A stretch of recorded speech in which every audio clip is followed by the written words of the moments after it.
नमस्कार साथियों, मैं आशा करता हूँ आप सभी लोग बढ़िया होंगे।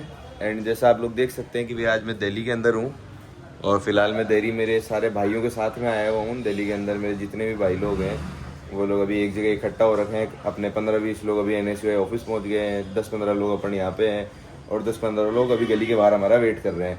तो अभी हम सभी लोग पहुँचने वाले हैं भाई साथ में NSUI ऑफिस, और कुछ लोग हमारे 2-3 गाड़ियाँ DU की साइड है। तो मैं आप लोगों को थोड़ा बता भी देता हूँ। जैसा आप लोगों ने अभी मुद्दा सुना होगा, मैंने इंस्टाग्राम पे भी इसके बारे में डाला था, ट्विटर पे भी डाला था, तो उसमें थोड़ा ब्रीफिंग में मैंने समझा रखा था। अभी एक बार और बता देता हूँ आपको कि जैसा हमारे देश के अंदर हो रहा है कि भाई फर्जी वोटर ID कार्ड बनाए जा रहे हैं अलग अलग तरीकों से, और जो लोगों के रियल में ID कार्ड्स बने हुए हैं वोटर ID के, उन सबको हटाया जा रहा है, काटा जा रहा है, ये देख के कि भाई कौन सी पार्टी को वोट करता है, कौन सा मोस्ट लाइकली कांग्रेस को वोट करेगा या किसी और अलायंस को वोट करेगा।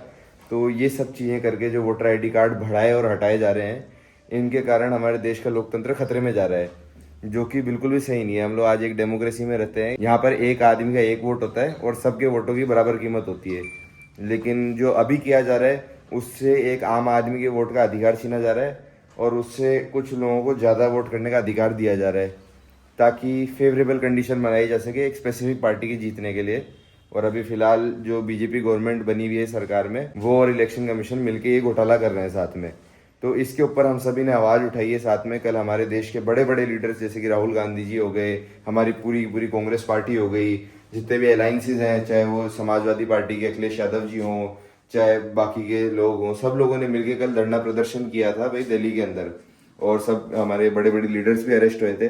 तो आज हम लोग जब उनके साथ में लगे हुए हैं और अपनी स्टूडेंट विंग से बिलोंग करते हैं, तो हम स्टूडेंट्स के लिए भी ज़रूरी है कि आने वाले समय के अंदर हमारे देश की जो नई पीढ़ी है उसको हम लोग अच्छी डेमोक्रेसी दें।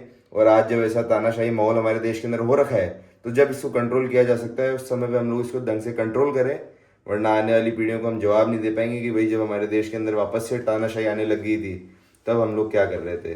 कल को भाई तुम्हारा बच्चा पूछे कि जब हमारे वोटिंग के अधिकार छीने जा रहे थे और हमारा देश डेमोक्रेसी से फिर से तानाशाही की तरफ बढ़ रहा था, तो आप लोग उस समय क्या कर रहे थे, तो क्या जवाब दोगे अगर आज आप लोगों ने आवाज नहीं उठाई? तो हम तो प्रोटेस्ट कर रहे थे, देखो हैं, हम तो हक के लड़ाई लड़ी रहे थे। तो लड़ाई लड़ रहे हैं तो जीतेंगे भी, सही, बिल्कुल जीतेंगे। तो अभी हम लोग तुरंत रेडी हो जाते हैं और रेडी होके NSUI ऑफिस पहुंचते हैं। बाकी साथियों, जो वोट चोरी वाली बात अभी अपन ने करी, ये चीज़ मैं आपको और डिटेल में अच्छे से समझाऊंगा अभी एक बार प्रोटेस्ट से फ्री होने के बाद में। अभी हम इस चीज़ के खिलाफ एक बार आंदोलन करते हैं। मैंने वैसे तो अपने इंस्टाग्राम और ट्विटर पे ये चीज़ अच्छे एक्सप्लेन करी थी, और मैंने क्या एक्सप्लेन करी, हमसे पहले राहुल गांधी जी ने अपने खुद के यूट्यूब पेज पे बहुत अच्छे से एक्सप्लेन कर दी थी, यूट्यूब चैनल पर उनके खुद के, तो वहाँ भी आप देख सकते हैं। बाकी मैं खुद भी आज एक्सप्लेन करूँगा इस वीडियो के एंडिंग के टाइम पे। देख सकते हैं साथियों, दोनों गाड़ियाँ दिख गई है हमको हमारी जयपुर की, तो सारे भाई पहुँच चुके हैं फिलहाल।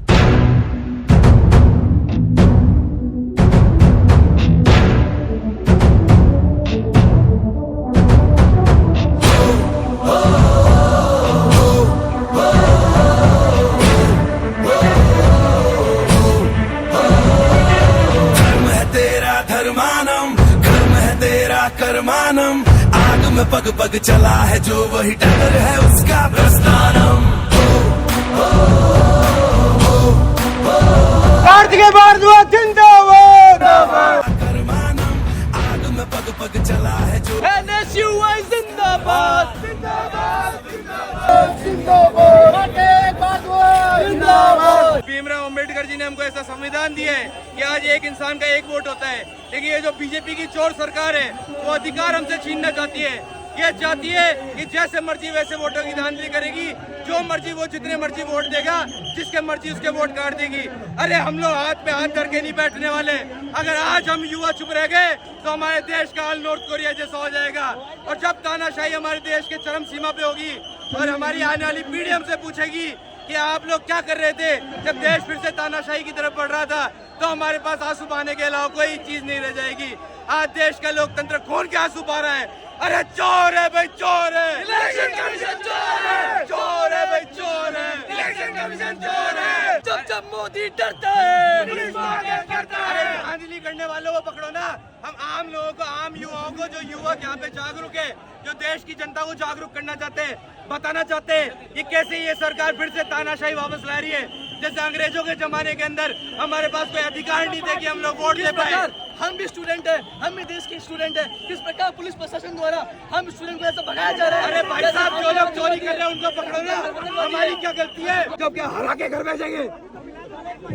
क्या देखो कैसे युवाओं को पकड़ने का काम कर रही है पुलिस।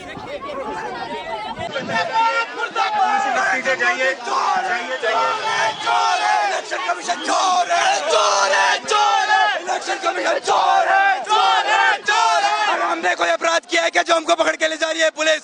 अरे क्या तानाशाही लाना चाहते हैं देश के अंदर? आज हम लोग डेमोक्रेसी को बचा के मानेंगे, और अगर हमारी डेमोक्रेसी बच गई तो अगली बार ये जो सत्ता के दलाल है, जो युवाओं की आवाज दबा रहे, जनता की आवाज दबा रहे, हमारा लोकतंत्र छीनना चाहते हैं, आज लोगों का वोटिंग अधिकार छीनना चाहते हैं, फिर से वही तानाशाही जंगल राज लाना चाहते हैं, उनको घर बैठा देंगे हम लोग।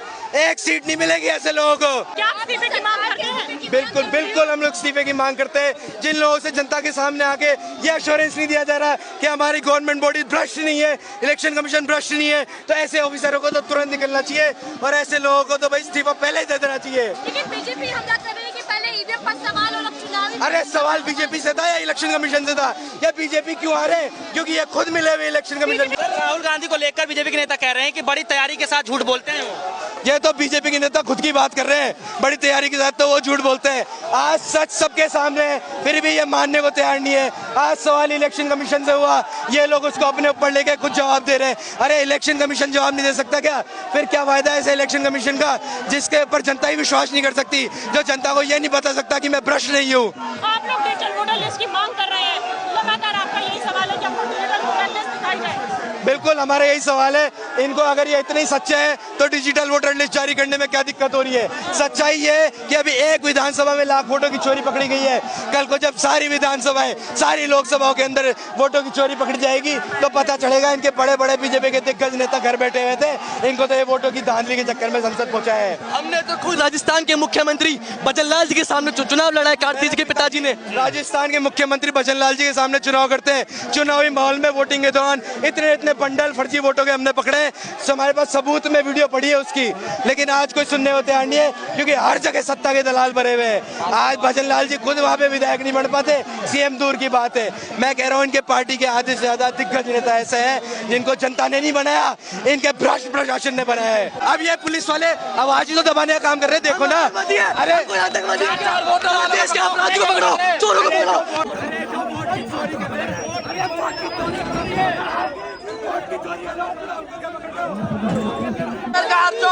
आप क्या आवाज दे रही है, क्या बोल रहे हैं? राहुल गांधी के सबूतों में दम है तो एफिडेविट भाई चुनाव आयोग खुल के फिर वो खुद बोल दे, खुद साइन करके दे दे कि भाई गलत है। ये खुद तो साइन कर नहीं रहे, ये तो सिर्फ फंसाना चाहते हैं। आज इतनी सच्चाई है इस चीज के अंदर कि इन लोगों से डिजिटल डेटा नहीं दिया जा रहा। अरे ये सवाल जब चुनाव आयोग से था तो चुनाव आयोग जवाब नहीं दे सकता क्या? बीजेपी को जवाब दे रही है, ये खुद क्यों सवाल पूछने लगे? वो जवाब तो दे। लेकिन सवाल यह है सर कि कल 300 सांसदों को डिटेन कर लिया जाता है, वो भी मार्च करने के लिए जा रहे थे इलेक्शन कमीशन तक, आप लोग भी इलेक्शन कमीशन तक जा रहे थे, आपके नेता की जो है अभी देख रहे डिटेन कर लिए गए हैं। आप लोग किस तरीके से लड़ाई को लड़ने वाले हैं, आगे क्या किस तरीके से क्या? ये जो आपने बात बोली ये तो इस चीज का सबूत है कि हमारे देश में तानाशाही चल रही है। आज आप देख लो, पहले अंग्रेजों से लड़के हमने आजादी ली थी, तब भीमराव अंबेडकर जी ने हमको संविधान दिया था कि एक आदमी का एक वोट लगेगा। आज ये फिर से हमसे वो हक छीनना चाहते हैं, फिर से तानाशाही लाना चाहते हैं। इन लोगों ने आज कोई जवाब दिया इस बात पे? कोई जवाब नहीं दिया। क्या मोदी जी आगे आए? वो प्रधानमंत्री है, लीडर ऑफ ऑपोजिशन सवाल पूछ रहा है। लीडर ऑपोजिशन ने ये तक चैलेंज कर दिया कि आप हमारे सामने आके डिबेट कर लो, लेकिन इनको डर लगता है क्योंकि इनने सिर्फ ये एक फर्जीवाड़ा नहीं हजारों फर्जीवाड़े कर रखे हैं। चाहे राफेल का मुद्दा ले लो, चाहे स्टूडेंट्स हैं हम लोग, आप एसएससी का मुद्दा देख लो, कितना मार रहे टीचरों को, स्टूडेंट्स को प्रताड़ित कर रहे हैं। क्या यही करती है सरकार? ये सरकार है या तानाशाह सरकार है? आखिरी सवाल है मेरा आपसे कि क्या लगता है कि चुनाव आयोग की जो ये कारगुजारियां हैं, क्या इससे लगता है कि मोदी जी की सत्ता का ये पतन की तरफ जो है बढ़ता जाएगा? मैं तो कह रहा हूँ आज ये डिजिटल डेटा दे दे, ऐसी 25 से ज्यादा सीटें हैं जो 30,000 के मार्जिन से बीजेपी जीती है। आप सोचो एक विधानसभा के अंदर ये लोग लाख लाख वोटों की धांधली कर रहे हैं, एक लोकसभा में 6-6 लाख वोटों की धांधली कर रहे होंगे। सोचो कितनी ऐसी सीटें हैं जो 30,000 1 लाख के मार्जिन जीते हुए, जो फर्जी वोटों से जीते हुए। अगर ये सारी सीटें आप निकाल दो ना तो आपकी बारी ये सरकार नहीं बना सकते थे। गुड मॉर्निंग साथियों, मैं अब जयपुर पहुंच चुका हूं और बीच का पार्ट मैंने क्यों नहीं बनाया वो आपको बताऊंगा। अभी फिलहाल मैं अपनी गाड़ी में बैठ रहा हूँ, बहुत तेज हो रही है बारिश। बंसी कैसे हो? बढ़िया बढ़िया। ये पकड़ ला आप तो, छोड़ो मैं बिना इसके चले जाऊंगा। लाल वाला फोल्डर दे दो जी वैगन में से फटाफट। अरे तो लाल वाला फोल्डर पहले ही ले आता। मैं बारी भीग रहा था क्या तू? तो साथियों आज है मेरा पेपर और आपको पता है जब आप छात्र राजनीति से बिलोंग करते हो तो आपको पढ़ाई और पॉलिटिक्स साथ में लेके चलनी पड़ती है। और ये भी सच्चाई है कि देखो तो इस देश के अंदर पढ़ाई के बिना कुछ नहीं हो सकता। तो होने को बहुत कुछ हो भी जाता है। आज कई सारे बड़े बड़े मंत्री नेता है जो अनपढ़ हैं, नहीं फिर भी बड़े बड़े सीटों पर बैठे हुए हैं, बड़ी बड़ी जिम्मेदारियां संभाल रहे हैं, उनसे संभल नहीं रही है अनपढ़ होने के कारण। लेकिन देखो अब हम लोगों को उस राह पे नहीं चलना है। हम सभी लोगों को, जितने भी इस वीडियो को देख रहे हैं और मैं खुद भी, हम सभी लोगों को अच्छे से पढ़ना है, लिखना है और आने वाले समय के अंदर हमारे देश को आगे लेके जाना है।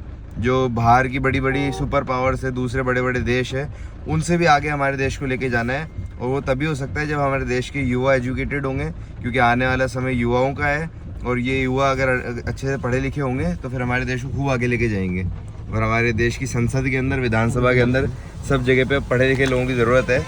तो अभी कल बढ़िया प्रदर्शन करने के बाद में, अपने हकों की लड़ाई लड़ने के बाद में, जो अभी ख़त्म हुई नहीं है, अभी हम लोग लड़ेंगे और ज़्यादा इसके ऊपर। लेकिन अभी हम लोग जयपुर पहुंच चुके हैं भाई मेरे घर पे और आज है मेरा पेपर। तो आज हम लोग पब्लिक फाइनेंसेस का पेपर देंगे। तो जयेश भाई जल्दी खींच लो यार, अब लेट हो जाएंगे वरना अपन लोग। बारिश भी हो रही है तो थोड़ा ट्रैफिक भी मिलना स्वाभाविक है।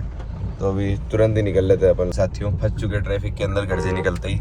हमें पता ही था कि यार ट्रैफिक मिलेगा और मैं बहुत ज़्यादा लेट भी हो गया हूँ आज पेपर के लिए। कल क्या मैं बहुत ज़्यादा थक गया था और मेरी नींद पूरी नहीं हो पाई। मेन दिक्कत ये थी कि कल रात को मैं काफ़ी लेट ही पहुँचा था जयपुर और फिर मैं सो भी नहीं पाया क्योंकि पढ़ाई करनी थी मेरे को।